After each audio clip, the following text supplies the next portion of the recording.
It's been signed, the European Commission have accepted it, and these detentions will now begin over the course of the next 24 hours. Yes, it's the one in, one out scheme from the government, this returns deal with France. But what exactly does it involve, and could it possibly stop the boats? Well, my name's Tom Harwood, and this is GB News Originals. Remember to click that subscribe button to stay completely up to date. Now, it was only a few weeks ago that the French president came over to the United Kingdom on a grand state visit. The red carpet was rolled out, the chariot ride up to Windsor Castle was there for him, and the banquets were laid on too. This was all, of course, to butter up the French president in signing this particular deal, a deal that the government had been working on pretty much from the word go. The ability to return small boat migrants to France. If such a deal could be agreed with no conditions, well, that would blow the Rwanda scheme out of the water. No longer would you have to fly people halfway around the world to get them gone from this country. You could just take them back across the channel. Clearly, had this been an option from the word go, had the government been able to simply pick up people from the middle of the channel, as the border force vessels do day after day, and take them back to France instead of taking them to the United Kingdom as they currently do, were that an option, the small boats crisis would be a crisis no longer. Clearly, that is the golden egg at the core of the Stop the Boats mission. If you were actually able to return small boat migrants to France, of course the safe country from which they came, well then this crisis would not be a crisis. So often people think that the small boats crisis is these small boats actually rocking up physically on the beach, evading the security of the British Coast Guard and Border Force vessels. But that's not the case. That hasn't been the case for years. Every single small boat is picked up by UK Border Force or by the RNLI. And when they are picked up, the problem is that they are just taken to the United Kingdom. Now, the government's been working on a deal to try and return them to France, and yet there are some crucial caveats to the deal that has been agreed. Some crucial caveats that could undermine the theory of the whole practice. Caveat number one, it's one in, one out. What does that mean? Well, for every small boat migrant that is returned to France, the United Kingdom will pick a different migrant, one who hasn't attempted to make the journey across by small boat, to resettle that migrant in the United Kingdom. The government say that these will be migrants that are vetted, that have connections to the United Kingdom, that know people who reside in the United Kingdom. But people will clearly raise an eyebrow as to the efficacy of the idea that someone will be returned and will have a different migrant in their place. Will that really get the numbers down? Well, one of the arguments there is that people would not choose to get in the boat. If getting in the boat means that there is no way that they will get a chance to live in one of our plush hotels or gain refugee status in the United Kingdom. If they're going to be returned if they go on a boat, well, then they're better to stay onshore in France and wait to be swapped for someone who does choose to go on a boat. Now, you can see how that would stop the small boat crossings, perhaps after a time, once people picked up the idea that no one on those small boats would actually be accepted as a refugee in the United Kingdom, or even be granted asylum seeker status and put up in a hotel and be given all the bells and whistles that comes with. If the only way to do that was to not get on a boat, that would clearly dwindle down those boat numbers to nothing in quite short order. But then we get on to problem number two, the reason why none of that will work, at least in the short term. It's not going to be the case that people are immediately returned, are picked up halfway through the channel and returned to France. No, they'll still be picked up halfway through the channel just as soon as they get over that halfway point. But instead of being returned to France, they'll be taken to the United Kingdom. And of those, a small selection will be detained, and those will be the ones that are then returned to France. The government is not being open and not being honest about the numbers that it is going to send back. Media reports have been that perhaps it will be around 50 a week. Now that is around 5% of the total number coming over. So it's easy to see how if you have a 95% chance of business as usual coming across by small boat, it's not the biggest deterrent in the world. It's barely a deterrent at all. A 95% chance of business as usual? Well, that by every stretch of the imagination is business as normal. So, whilst the theory of the government's position of returning people to France is there for all to see, even the one-in, one-out portion of that deal, something that was raised by Robert Jenrick when he was immigration minister, is something that might be a possibility because it would so quickly stop those boats if there was no chance that coming across on small boat would land you in a hotel, get you into the black economy, or get you refugee status in short order. If there was no chance that would happen because of this returns agreement, then those boats would not come, very obviously. But that's not the system that is being implemented this week. The system that is being implemented this week is ambiguous. The government will not say how many people are being returned, and that's probably because it will be a vanishingly small proportion.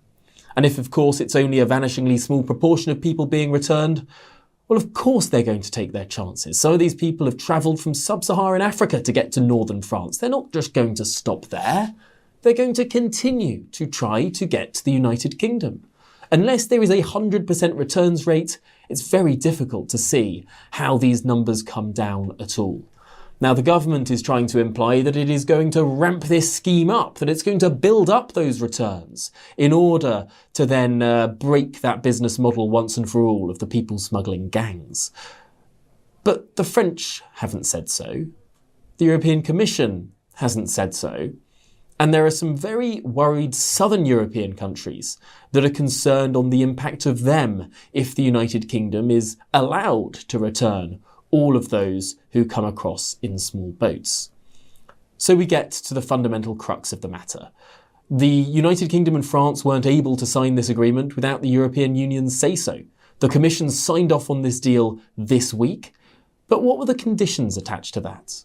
Well, we don't know what secret conditions may or may not have been attached to that. We do know that Greece, Spain, Italy have been concerned about the deal, and we can interpret from all of the noise around that perhaps the numbers being returned won't be as large as the government wants us to think.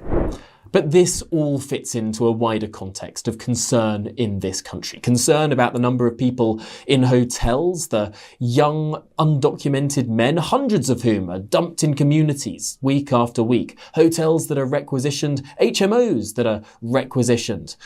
People now being put in and amongst communities, and particularly women and children being very concerned about what that means for the scale and pace of change in their local communities.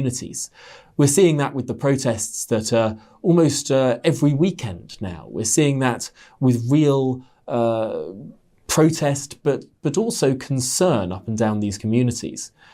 And something else that has been revealed in polling this week is that people, well, half of all people in this country think that getting migration down is not enough. That migration, frankly, needs to be eliminated in its entirety. Now, this is referring, of course, to legal rather than illegal migration. Of course, most people believe that there should be no illegal migration. The word illegal is rather a clue in that.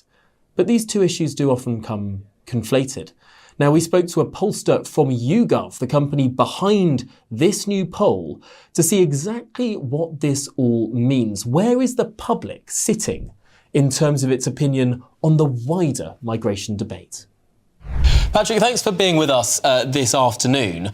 This is quite a high level of support for quite a radical policy. Good afternoon. Yes, it is indeed. It's quite a very interesting finding. We've spoken to around about 10,000 people in part of a really big look at public opinion on immigration as it is today. It's an issue, of course, which many people are concerned about, as we've discussed before, so we dug a little bit more into what kind of regimes people may support. Now, it is a big finding that 45% would support a complete stop of immigration and a removal of many recent migrants. However, it must also be said that around about the same proportion opposed such an idea, and that wasn't even the most popular suggestion either. 56% wanted a regime which had fewer immigrants coming in but still allowing more to come in.